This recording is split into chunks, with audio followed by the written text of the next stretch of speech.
কত যুবকের লাশ কবরের মধ্যে দাফন করা হলো, কত জানাজার নামাজ পড়াইলাম রে বাবা। এমন কোনো দিন নাই গাড়ির নিচে যুবকের লাশের খবর নাই, এমন কোনো দিন নাই পানির মধ্যে যুবকের লাশের খবর নাই।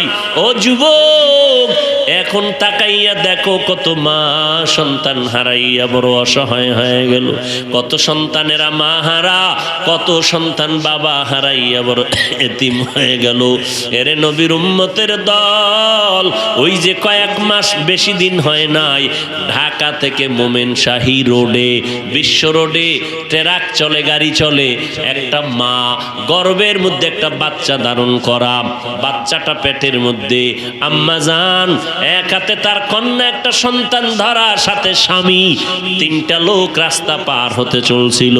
ট্রাকের চাক্কার নিচে পড়িয়া মাও মারা গেল, মাইয়াটাও মারা গেল, স্বামীটাও মরে গেল, কিন্তু মহিলার গর্ভের বাচ্চাটা বের হইয়া এখনো জিন্দা রইল। মহিলার গর্ভের বাচ্চাটা বের হয়ে গেছে, ট্রাকের চাপায় পড়ে মা মারা গেল, ওই মহিলার একটা কন্যা সন্তান তাও মারা গেল, সাথে স্বামীও মরে গেল, কিন্তু গর্ভের বাচ্চাটা বের হইয়া পড়ে রইল। দইরা সবাই মোমেনশাহী হসপিটালে নিয়ে গেল। একটু সামান্য হাতের মধ্যে বাড়ি লাগছে, কত মানুষ গেছিল, মহিলারা, ধনীওয়ালারা, কত কোটি টাকা চাও, নেও বাচ্চাটারে আমাদেরকে দিয়া দাও, কারণ এ বাচ্চা না মাওলা পাকের একটা কুদরত। মা মারা গেল, গর্ভের বাচ্চা বের হয়ে গেল, আল্লাহর চিনো না? ওই আল্লাহ কত দয়ার মালিক, ওই আল্লাহকে চিনো না?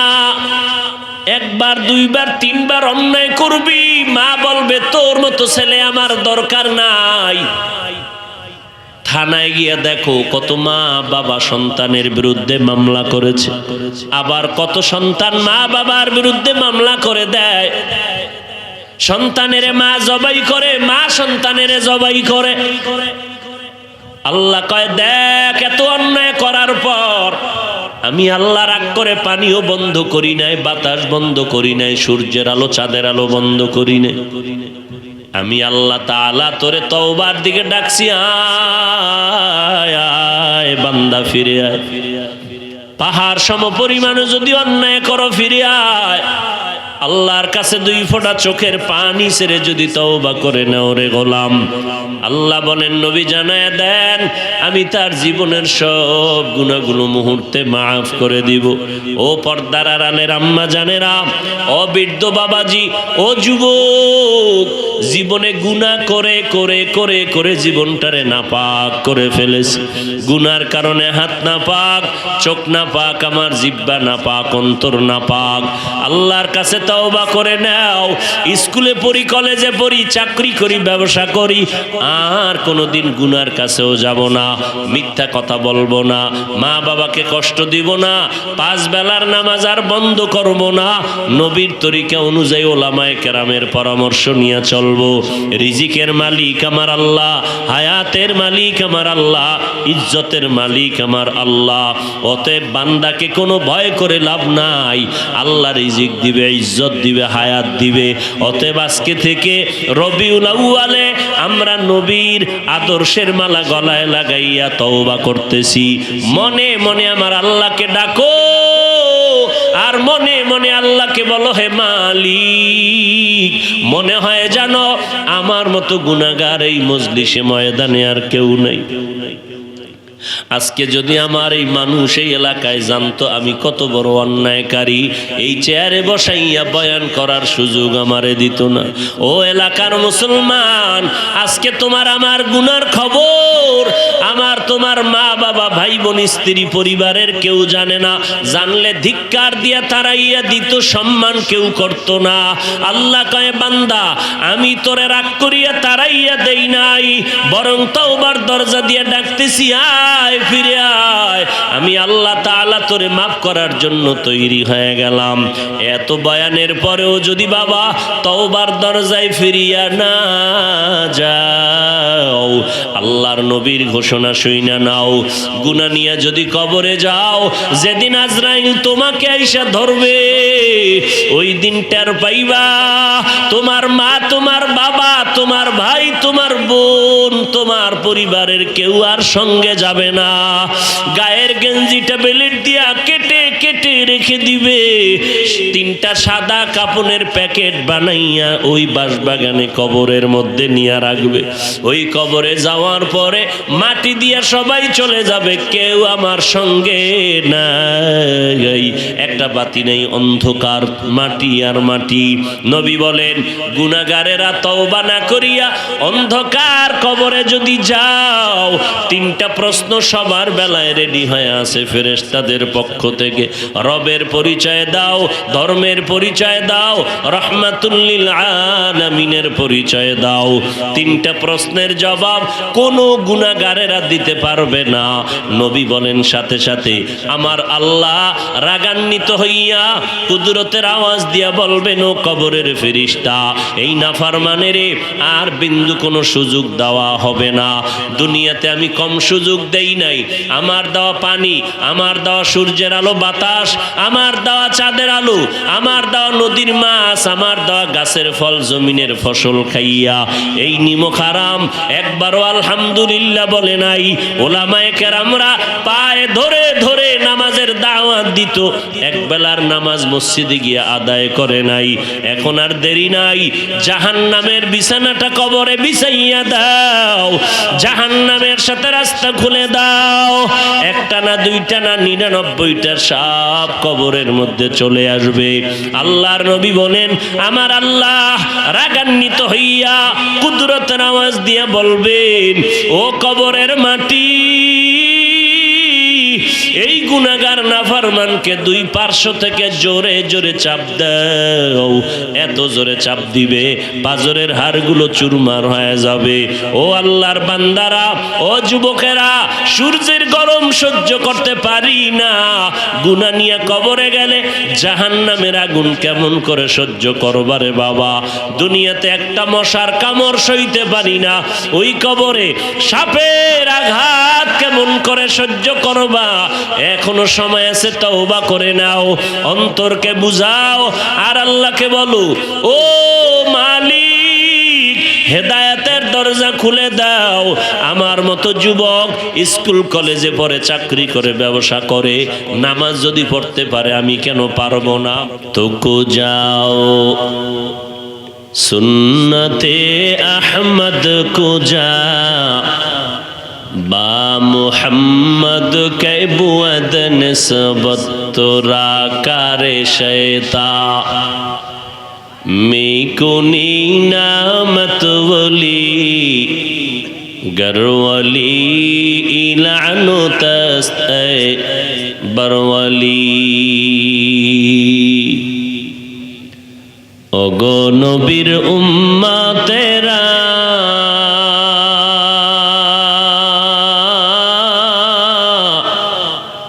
হয়ে আজি দিশাহারা,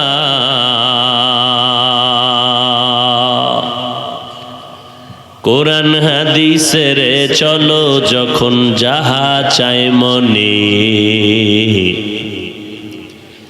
নবী বিনে কে তারাবে পুলসিরত মিজানে, নবী বিনে কে তারাবে পুলসিরত মিজানে। চলো চলো চলো মুমিন চলো নবীর সন্ধানে, নবী বিনে কে তারাবে পুলসিরত মিজানে, নবী বিনে কে তারাবে পুলসিরত মিজানে। নবী আমার জীবন ভারে,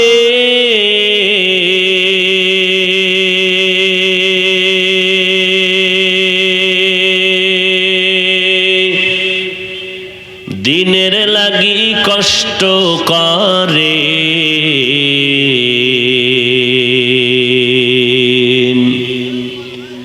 দান দান শহীদ করিলেন ওহুদেরই ময়দানে, নবী বিনে কে তারাবে পুলসিরাত মিজানে, নবী বিনে কে তারাবে পুলসিরাত মিজানে। পয়গম্বর বলেন, এ দুনিয়ার মানুষ, আমার হাতে প্রথম কালেমা পড়ে ঈমানের দাওয়াত গ্রহণ করলেন প্রথম যেই ব্যক্তি, সে কোনো পুরুষ না, তিনি একজন শ্রেষ্ঠ নারী। আমি পয়গম্বরের স্ত্রী খাদিজা রাদিয়াল্লাহু আনহা।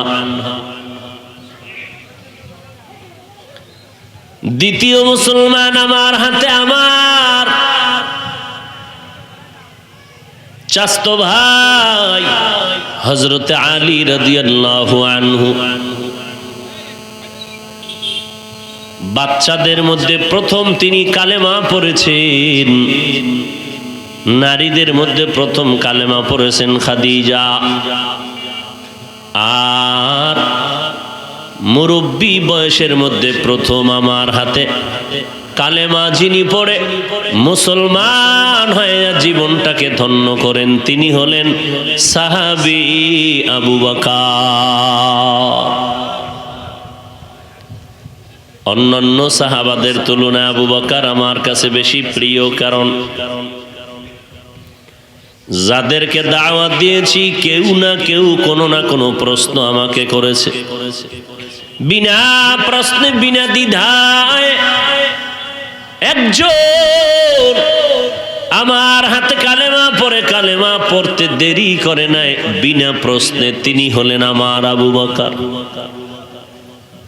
ওই আবু বকরের এত দাম,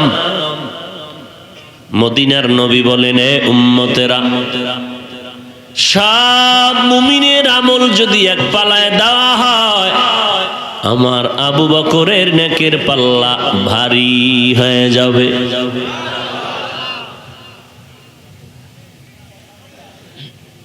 নবীর আদর্শ এত সুন্দর, মক্কার মানুষ এত দামি হয়ে গেল নবীর আদর্শ গ্রহণ করার কারণে।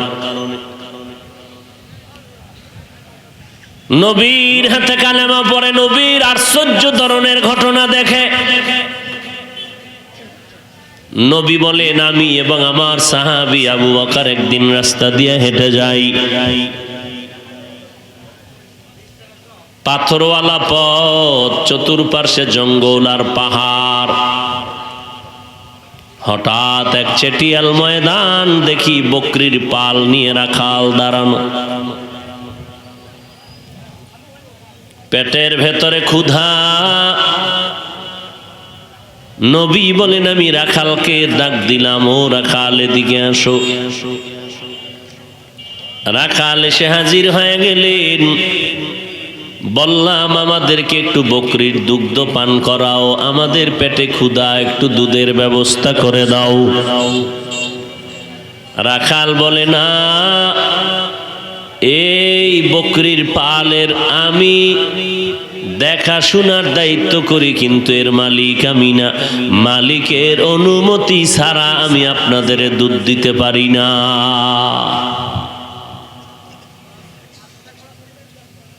মায়ার নবী বলেন, ও রাখাল ভাই, যদি দুধওয়ালা বকরির থেকে দুধ না দাও, তাহলে অনুরোধ হলো এমন একটা বকরি নিয়ে দাও, আমাদের সামনে দাঁড় করাও, যে বকরিটা দুধ দিবে তো দূরের কথা, দেওয়ার মতো কাইফিয়াত তার মধ্যে নাই, সিস্টেমই নাই। দুধ দিবে দূরের কথা, দেওয়ার কোনো সিস্টেমই নেই। ওই বকরি জীবনে দুধই দেয় না, এমন একটা বকরি আনো। রাখাল বলে, আমি মুহাম্মদের কথা একটা বকরি এনে নবীর সামনে দাঁড় করায় দিলাম। আব্দুল্লাহর সন্তান, দেখলাম বকরিটারে পার্শ্বে নিয়ে একটু কি যেন জবানে ঠোঁট নাড়ায় বললেন। হঠাৎ নজর করে দেখি বকরির ওলানটা দুধে ভরে গেল। মুহাম্মদ দুধ দহন করলেন নিজ হাতে, আর ওই দুধগুলো পেট ভরে তিনি পান করলেন, আবু বকরেরও পান করালেন, আমারও পান করাইয়া আবার ঠোঁট নাড়াইয়া যেন কি পড়লেন, দেখলাম বকরি আগের মতো হয়ে গেল। আব্দুল্লাহর সন্তান বলে, রে রাখাল ভাই, যাও বকরিটারে তুমি পালের মধ্যে ফিরাইয়া দাও। আমি রাখাল, অস্বাভাবিক নিদর্শন যখন আমার নিজের নজরে তাকাইয়া দেখলাম, আমি আর দেরি না করে বললাম, ও আব্দুল্লাহর সন্তান, মেহেরবানি করে আমি আপনাকে নবী মেনে স্বীকার করে নিয়েছি, আমাকে কালেমা পড়াইয়া মুসলমান বানায় দে। ইমামুল আউয়ালিনাল আখিরিন বহরে সাদকা রাহমাতাল লিল আলামিন সাইয়্যিদুল কাউনাইন খাতমুল মুরসালিন আখির আমদ বুদে ফখরুল আউয়ালিন শুদ্ধ ওজুদাস রাহমাতাল লিল আলামিন মসজিদে উশুদ হামারো এ জমিন। যেই রাখাল নবীর আশ্চর্য ধরনের অলৌকিক ঘটনা দেখে কালেমা পড়ে যে রাখাল মুসলমান হলেন, ওই ব্যক্তি নবীর এত আপন, এত আপন। নবী বলেন, তিনি আমার সাহাবী আব্দুল্লাহ ইবনে মাসউদ। কে সে আব্দুল্লাহ ইবনে মাসউদ?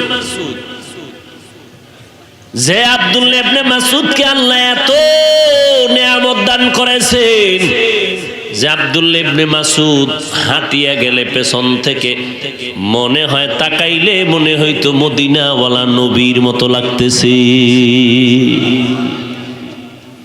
আপনাদের চেহারা দেখলে মদিনাওয়ালা নবীর ঘ্রাণ পাওয়া যায়, যেই তেলে গাঞ্জা টানেন আর বিড়ি টানেন।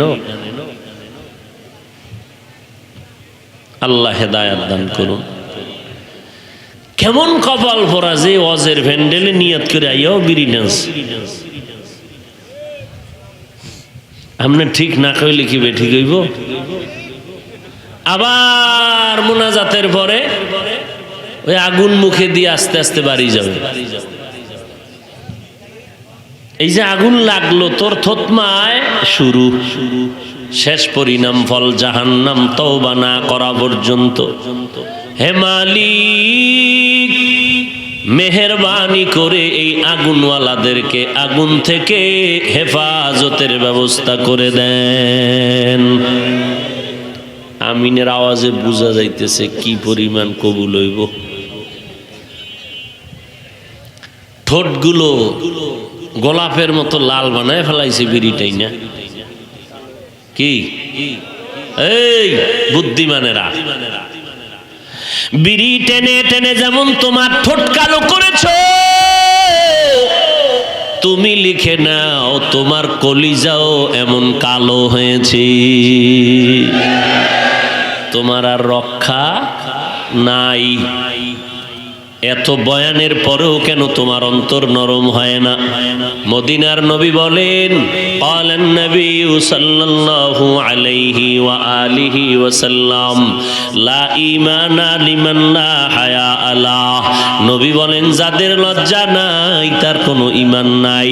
আজকে লজ্জা না থাকার কারণে দেখছো নিরে বাবা, একই ঘরের মধ্যে বসিয়া মা বাবা সন্তান মাইয়া ভোলা এক টেবিলে বৈশা টেলিভিশনের নাচ গান দেখে। লজ্জা নাই। লজ্জা না থাকলে ঈমান থাকে না রে বাবা।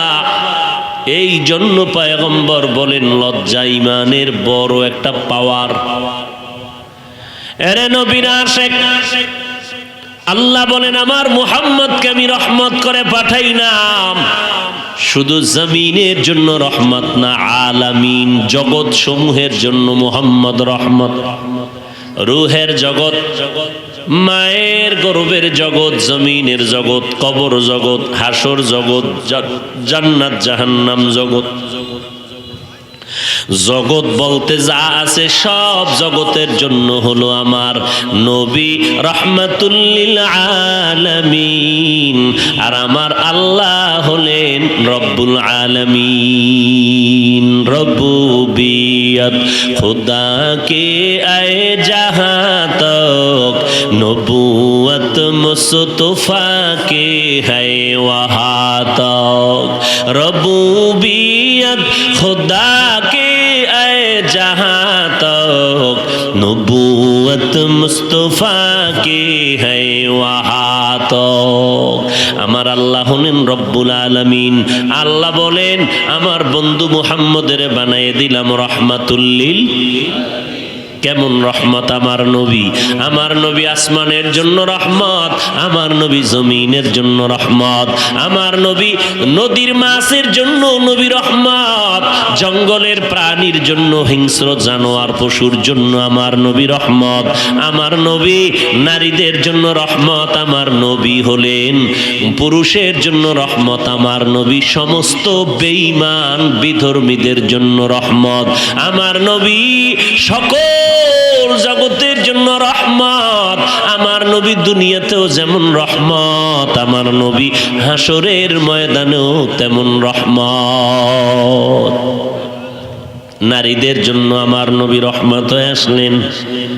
আম্মা জান আয়েশা, আল্লাহর নবী বলেন আমি মুহাম্মদ দুনিয়াতে আসলাম, 6 বছরে মা হারিয়ে ফেললাম, আমি একা একা হয়ে গেলাম। ওই সময় আরবের ভেতরে আমার আপন কেউ নাই। ওই সময় আরবের মধ্যে ওই মানুষগুলো দেখলাম এরা নারীদেরকে বড় অপছন্দ করে।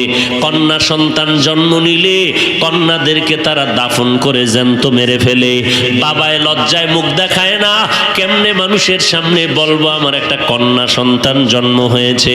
বিধবা নারীদেরকে চোখে দেখতে পারে না, নারীদেরকে তুচ্ছ তাচ্ছিল্য করে। আল্লাহর কসম, এই নারীদের ইজ্জত আল্লাহ বাড়াইয়া এরপরে ডাক দিয়া কয় মুহাম্মদ আপনি নারীর ইজ্জতকে বাস্তবায়ন করে দেন, সম্মান বাড়াইয়া দেন। আমার জীবনে আমি মুহাম্মদ প্রথম অবস্থায় আমার বয়স হলো মাত্র 25। ওই সময় আমি আরবের মধ্যে নারীদের সম্মানকে প্রতিষ্ঠা করার জন্য 2 জন স্বামী বিদায়ের পরে আমি 3য় স্বামী হিসাবে বিধবা নারী খাদিজাকে বিবাহ করে আরবের মধ্যে প্রমাণ করে দিলাম তোমরা নারীদেরকে ভালো জানো না। আর আমার আল্লাহ আমি মুহাম্মদের দ্বারা নারীর সম্মান শুধু সমান না, পুরুষের থেকেও বেশি বাড়িয়ে দিয়েছে। বিধবা নারীরে আল্লাহর নবী বিয়া করলেন। আরবের মুশরিকরা কয় মুহাম্মদ তুমি বিধবা নারীরে বিবাহ করলা, এটা কেমন কথা? বলে নারী মানুষ, ওই নারী যদিও নবী না, নবীদের মা, ওই নারী আল্লাহওয়ালা আশিক, ওই নারীরা সাহাবী আবু বকরের মা, ওই নারীরা দুনিয়ার আলেমের মা, হাফেজ কোরআনের মা। নারীরা যদিও নবী না, নবীদের মা, আম্বিয়ায়ে কেরামের মা। আল্লাহ তাআলা এত সম্মান তাদেরকে দান করেছেন। আল্লাহর নবীর বিবির ঘরে গিয়া আল্লাহর এক বান্দি ডাক দিয়ে কয় নবীর থেকে একটু জবাব নিয়ে দিবেননি? কি প্রশ্ন? প্রশ্ন হলো আমরা নারী ঘরের 4 বেড়ার মধ্যে আটকানো থাকি, পুরুষেরা জানাজায় যাইয়া অনেক সওয়াব কামাই করে নেয়, আমরা সে সওয়াব আদায় করতে পারি না। পুরুষেরা জুমায় যাইয়া অনেক সওয়াব পায়, আমরা তো জুমায় যেতে পারি না।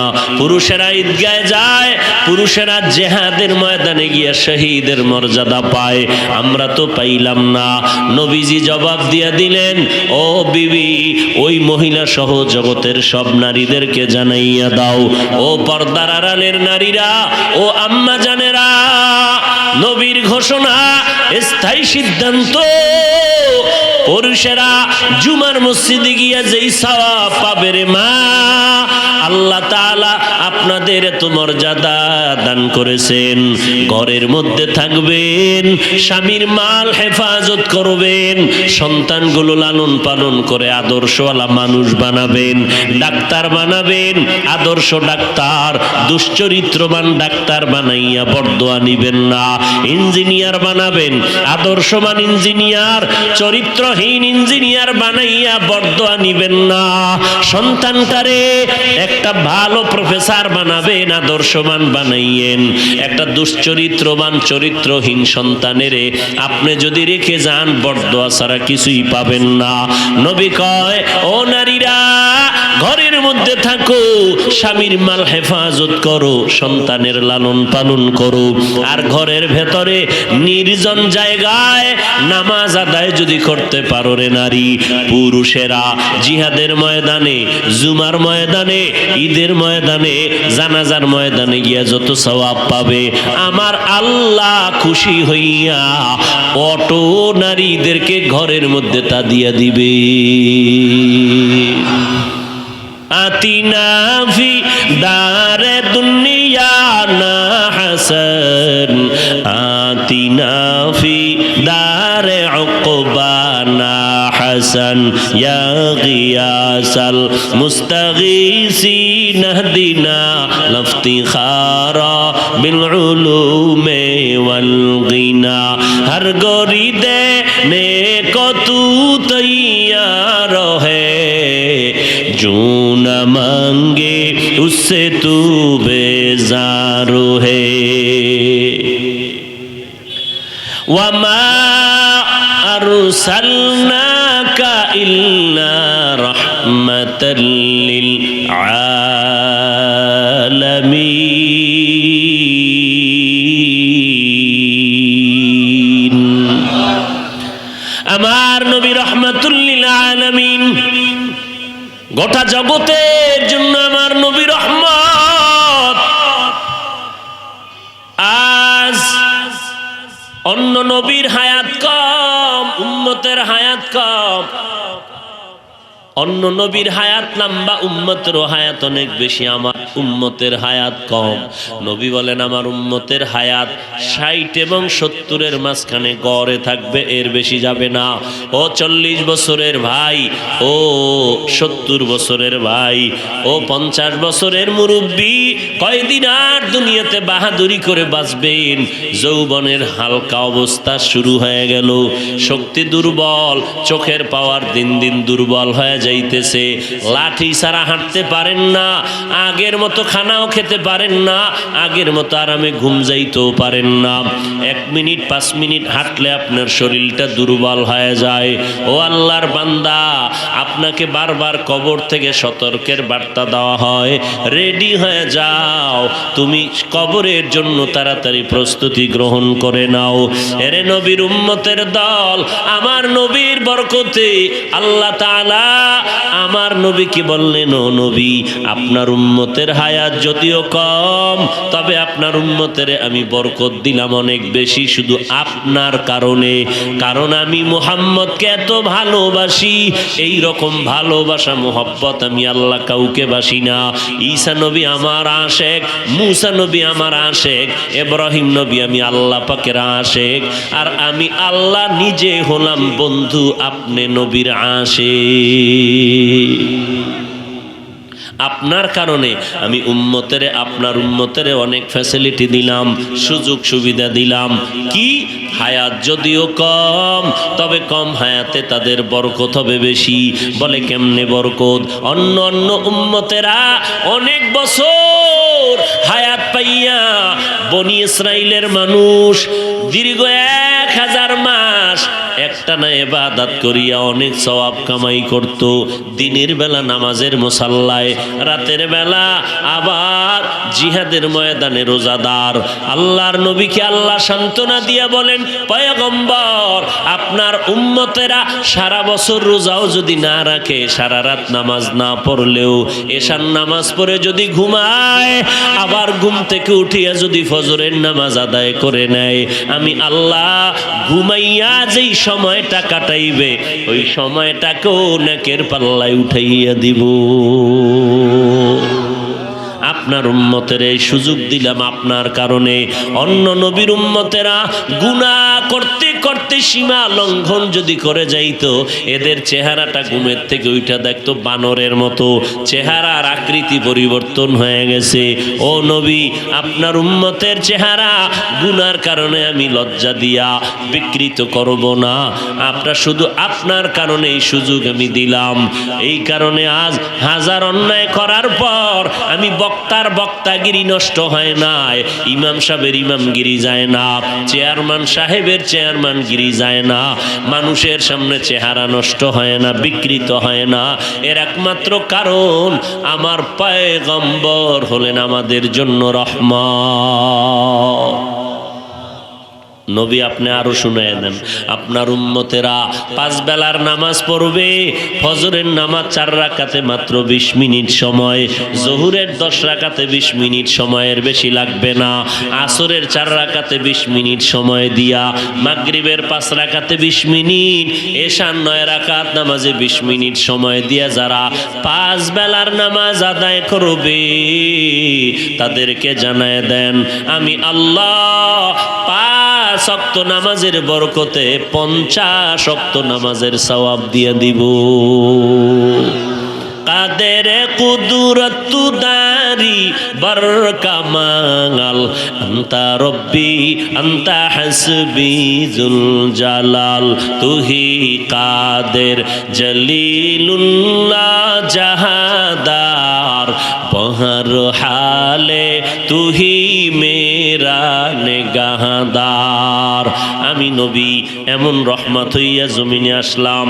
ও নবী, আপনার উম্মতের সুসংবাদ জানায় দেন, আপনার উম্মত আসরের নামাজ আদায়ের জন্য, মাগরিবের নামাজ আদায়ের জন্য অথবা জোহরের নামাজ আদায়ের জন্য মসজিদে গেল, যাইয়া দেখে এখনো জামাতের 10 মিনিট বাকি, বান্দা এখনো অপেক্ষা করতেছে। ও নবী জানেননি আমি আপনার মোহব্বতে উম্মতের জানায় দেন আমি আল্লাহ দয়া করিয়া ও যে 10 মিনিট সময় জামাতের অপেক্ষায় বসে রইল, ওই সময়টাকে আমি আল্লাহ ফেরেশতাকে বলি, ফেরেশতারা আমল নামায় লেখ এখনো সে নামাজের ভেতরেই আছে। আপনার উম্মতেরে আমি আপনার কারণে এত দয়া করলাম।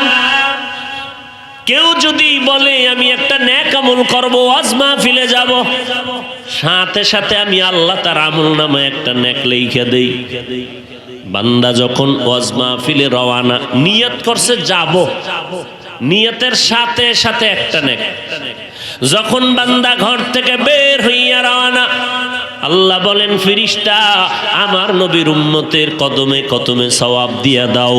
এখানে ঈশা বসার পর আল্লাহ কয় ফেরেশতা জানায় দেও আমি এই বান্দাগুলোর সব গুনাহ মাফ করে দিলাম। এখানে ঈশা বসার পরে একটা মাসআলাও যদি শিখতে পারেন, মদিনার নবী বলেন উম্মতেরা 100 নফল রাকাত নামাজের সওয়াব আল্লাহ তোমার আমলনামায় দিবে। অনেকগুলো মাসআলা যদি তুমি জানতে পারো, শিখতে পারো, ওয়াজের প্যান্ডেলে বসিয়া 1000 রাকাত নফল নামাজের সওয়াব আল্লাহ সবাইরে দান করবে। কত মর্যাদা আল্লাহ আমাদের দিলেন, কত দয়া আল্লাহ করলেন।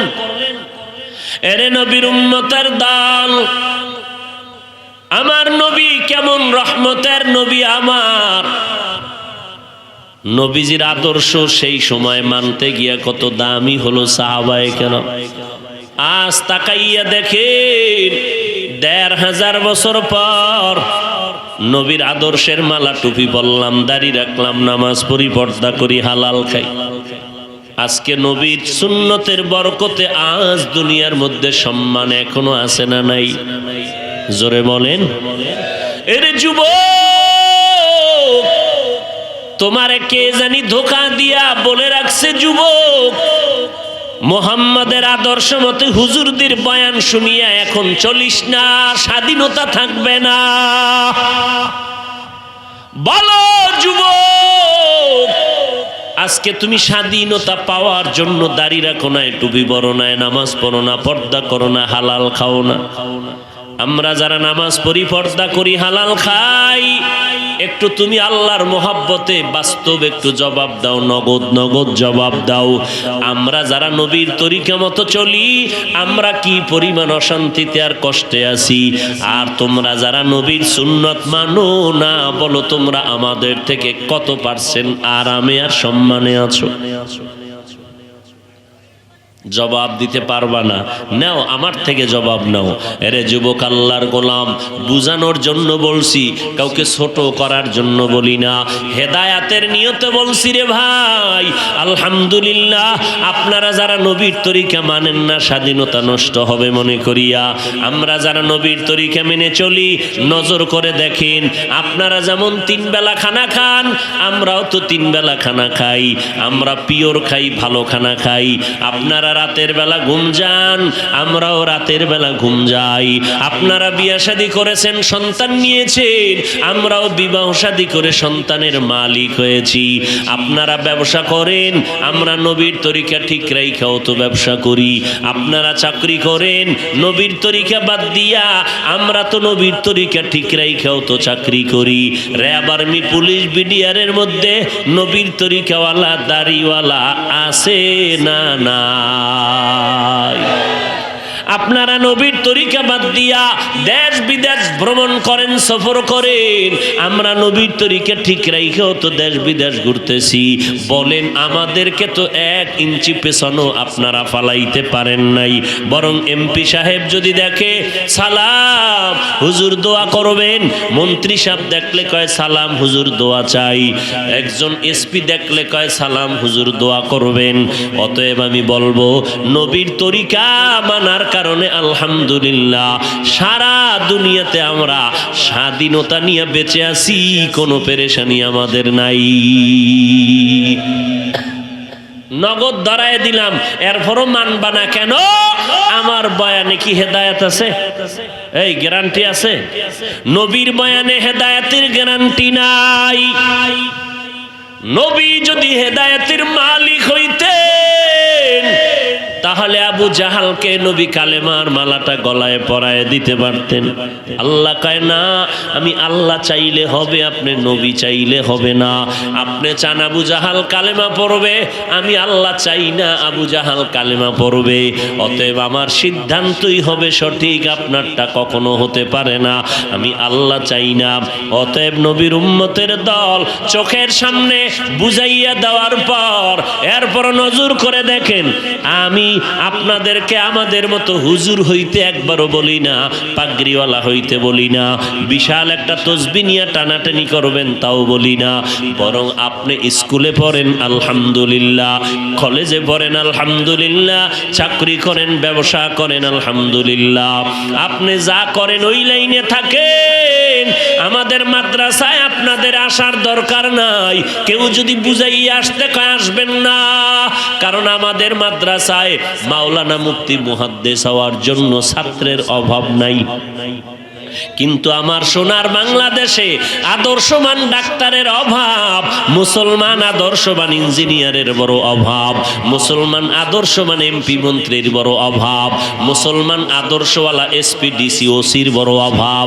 আজকে আমার সোনার বাংলায় থানায় থানায়, জেলায় জেলায় ওসি সাহেব আর এসপি আর ডিসি সাহেবরা যদি 5 ওয়াক্ত নামাজি কোরআন পড়নেওয়ালা হইতেন, আমাদের কোরআনের বয়ান করতে কোনো পেরেশানি লাগতো না।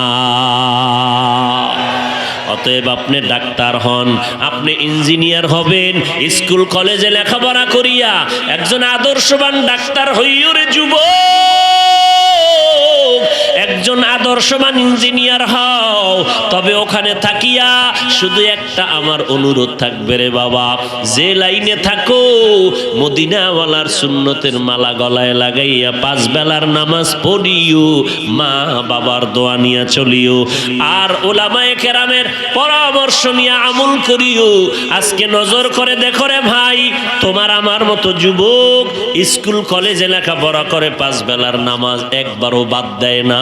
ও যুবক যুবকেরা বলো, এমন ছাত্রী আর ছাত্র স্কুল কলেজে আছে না নাই? তুমি কেন পারবা না?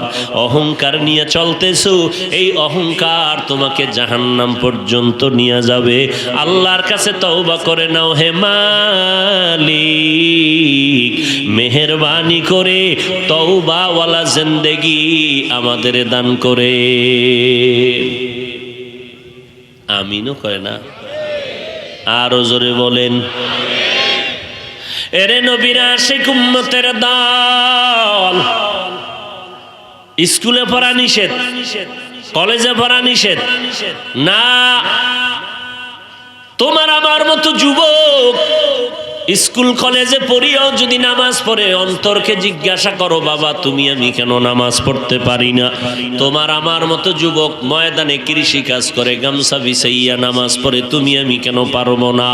তোমার আমার মতো যুবক নদীর মধ্যে মাছ ধরে, 5 বেলার নামাজি অভাব নাই, তুমি আমি কেন পারবো না? এমপি মন্ত্রী কোটি টাকার মালিক ব্যবসা করে, 1 টাকাও হারাম খায় না, নামাজ বাদ দেয় না, দাড়ি কাটে না, বলো বাবা তুমি কেন পারবা না? আল্লাহর কাছে তওবা করে নাও, আর অন্তর দিয়া বলো, হে মালিক কয়দিন আর বাহাদুরি করবি রে যুবক? এই মহামারী করোনায় কত যুবকের লাশ কবরের মধ্যে দাফন করা হলো, কত জানাজার নামাজ পড়াইলাম রে বাবা। এমন কোনো দিন নাই গাড়ির নিচে যুবকের লাশের খবর নাই, এমন কোনো দিন নাই পানির মধ্যে যুবকের লাশের খবর নাই। ও যুবক এখন তাকাইয়া দেখো, কত মা সন্তান হারাইয়া বড় অসহায় হয়ে গেল, কত সন্তানেরা মা হারা, কত সন্তান বাবা হারাইয়া বড় এতিম হয়ে গেল। এরে নবীর উম্মতের দল, ওই যে কয়েক মাস বেশি দিন হয় নাই, ঢাকা থেকে মোমেনশাহী রোডে, বিশ্ব রোডে ট্রাক চলে, গাড়ি চলে, একটা মা গর্ভের মধ্যে একটা বাচ্চা ধারণ করা, বাচ্চাটা পেটের মধ্যে, আম্মা জান এক হাতে তার কন্যা একটা সন্তান ধরা, সাথে স্বামী, 3টা লোক রাস্তা পার হতে চলছিল, ট্রাকের চাক্কার নিচে পড়িয়া মাও মারা গেল, মাইয়াটাও মারা গেল, স্বামীটাও মরে গেল, কিন্তু মহিলার গর্ভের বাচ্চাটা বের হইয়া এখনো জিন্দা রইল। মহিলার গর্ভের বাচ্চাটা বের হয়ে গেছে, ট্রাকের চাপায় পড়ে মা মারা গেল, ওই মহিলার একটা কন্যা সন্তান তাও মারা গেল, সাথে স্বামীও মরে গেল, কিন্তু গর্ভের বাচ্চাটা বের হইয়া পড়ে রইল। দইরা সবাই মোমেনশাহী হসপিটালে নিয়ে গেল, একটু সামান্য হাতের মধ্যে বাড়ি লাগছে, কত মানুষ গেছিল, মহিলারা ধনীওয়ালারা, কত কোটি টাকা চাও, নেও বাচ্চাটারে আমাদেরকে দিয়া দাও, কারণ এ বাচ্চা না মাওলা পাকের একটা কুদরত। মা মারা গেল, গর্ভের বাচ্চা বের হয়ে গেল, আল্লাহর চিনো না? ওই আল্লাহ কত দয়ার মালিক, ওই আল্লাহকে চিনো না? 1 বার 2 বার 3 বার অন্যায় করবি, মা বলবে তোর মতো ছেলে আমার দরকার নাই। থানায় গিয়া দেখো, কত মা বাবা সন্তানের বিরুদ্ধে মামলা করেছে, আবার কত সন্তান মা বাবার বিরুদ্ধে মামলা করে দেয়। সন্তানের মা জবাই করে, মা সন্তানের জবাই করে।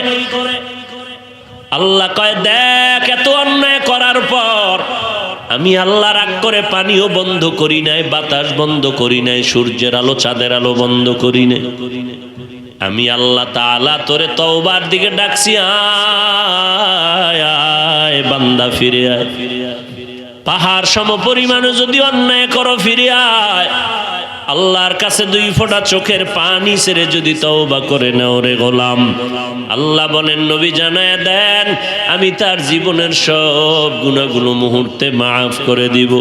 ও পর্দার আড়ালের আম্মা জানেরা, ও বৃদ্ধ বাবাজি, ও যুবক, জীবনে গুনাহ করে করে করে করে জীবনটারে নাপাক করে ফেলেছি। গুনার কারণে হাত নাপাক, চোখ নাপাক, আমার জিহ্বা নাপাক, অন্তর নাপাক। আল্লাহর কাছে তওবা করে নাও। স্কুলে পড়ি, কলেজে পড়ি, চাকরি করি, ব্যবসা করি, আর কোনোদিন গুনার কাছেও যাব না, মিথ্যা কথা বলবো না, মা বাবাকে কষ্ট দিব না, 5 বেলার নামাজ আর বন্ধ করব না, নবীর তরিকা অনুযায়ী ওলামায়ে কেরামের পরামর্শ নিয়ে চলবো। রিজিকের মালিক আমার আল্লাহ, হায়াতের মালিক আমার আল্লাহ, ইজ্জতের মালিক আমার আল্লাহ। অতএব বান্দাকে কোনো ভয় করে লাভ নাই, আল্লাহ রিজিক দিবে, ইজ্জত দিবে, হায়াত দিবে। অতএব আজকে থেকে রবিউল আউয়ালে আমরা নবীর আদর্শের মালা গলায় লাগাইয়া তওবা করতেছি। মনে মনে আমার আল্লাহকে ডাকো, আর মনে মনে আল্লাহকে বলো, হে মালিক, মনে হয় জানো আমার মতো গুনাহগার এই মজলিসে ময়দানে আর কেউ নাই। আজকে যদি আমার এই মানুষ এই এলাকায় জানতো আমি কত বড় অন্যায়কারী, এই চেয়ারে বসাইয়া বয়ান করার সুযোগ আমারে দিত না। ও এলাকার মুসলমান, আজকে তোমার আমার গুনার খবর আমার তোমার মা বাবা, ভাই বোন, স্ত্রী, পরিবারের কেউ জানে না। জানলে ধিক্কার দিয়া তাড়াইয়া দিত, সম্মান কেউ করত না। আল্লাহ কয়, বান্দা আমি তোরে রাগ করিয়া তাড়াইয়া দেই নাই, বরং তওবার দরজা দিয়ে ডাকতেছি, আয় ফিরে আয়, আমি আল্লাহ তাআলা তোরে মাফ করার জন্য তৈরি হয়ে গেলাম। এত বয়ানের পরেও যদি বাবা তওবার দরজায় ফিরিয়া না যাও, আল্লাহর নবীর ঘোষণা শুইনা নাও, গুনাহ নিয়ে যদি কবরে যাও, যেদিন আজরাইল তোমাকে আইসা ধরবে, ওই দিন টের পাইবা তোমার মা, তোমার বাবা, তোমার ভাই, তোমার বোন, তোমার পরিবারের কেউ আর সঙ্গে যাবে না। গায়ের গেঞ্জিটা বেলেট দিয়া কেটে কেটে রেখে দিবে, 3টা সাদা কাপড়ের প্যাকেট বানাইয়া ওই বাঁশবাগানে কবরের মধ্যে নিয়ে রাখবে। ওই কবরে যাওয়ার পরে মাটি দিয়া সবাই চলে যাবে, কেউ আমার সঙ্গে নাই, একটা বাতি নেই, অন্ধকার, মাটি আর মাটি। নবী বলেন, গুনাহগারেরা তওবা না করিয়া অন্ধকার কবরে যদি যাও, 3টা প্রশ্ন সবার বেলায় রেডি হয়ে আছে ফেরেশতাদের পক্ষ থেকে। রবের পরিচয় দাও, ধর্মের পরিচয় দাও, রাহমাতুল লিল আলামিনের পরিচয় দাও। 3টা প্রশ্নের জবাব কোনো গুনাহগারেরা দিতে পারবে না। নবী বলেন, সাথে সাথে আমার আল্লাহ রাগান্বিত হইয়া কুদরতের আওয়াজ দিয়া বলবেন, ও কবরের ফেরেশতা, এই নাফরমানের আর বিন্দু কোনো সুযোগ দেওয়া হবে না। দুনিয়াতে আমি কম সুযোগ দেই নাই, আমার দেওয়া পানি, আমার দেওয়া সূর্যের আলো, বাতাস, আমার দেওয়া চাঁদের আলো, আমার দেওয়া নদীর মাছ, আমার দেওয়া গাছের ফল, জমিনের ফসল খাইয়া এই নিমক হারাম একবারও আলহামদুলিল্লাহ বলে নাই। ওলামায়ে কেরামরা পায়ে ধরে ধরে নামাজের দাওয়াত দিত, একবেলার নামাজ মসজিদে গিয়ে আদায় করে নাই। এখন আর দেরি নাই, জাহান্নামের বিছানাটা কবরে বিছাইয়া দাও, জাহান্নামের সাথে রাস্তা খুলে দাও। 1টা না 2টা না 99টা সাপ কবরের মধ্যে চলে আসবে।